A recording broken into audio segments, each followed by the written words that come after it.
على النبي. بتخليها البابريكا لونها تحفه تحفه، وتقلبي زي ما انت شايفه كده. هي ناشفه معانا ومش محتاجه اي حاجه، شايفين حتى مش راجل الخليط يمسك فيها عشان هي ناشفه.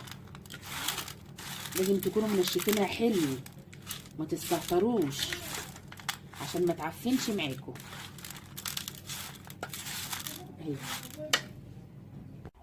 بصوا بقى هتخلله في ايه. انا عندي العلب بتاعت الجيلاتي دي بصراحه ربنا بعمل فيها كل سنه، بصبنها. بصوا زي الفل ازاي بصبنها واشيلها. بصراحه لما تيجي بساريه بروح عاملاه فيها.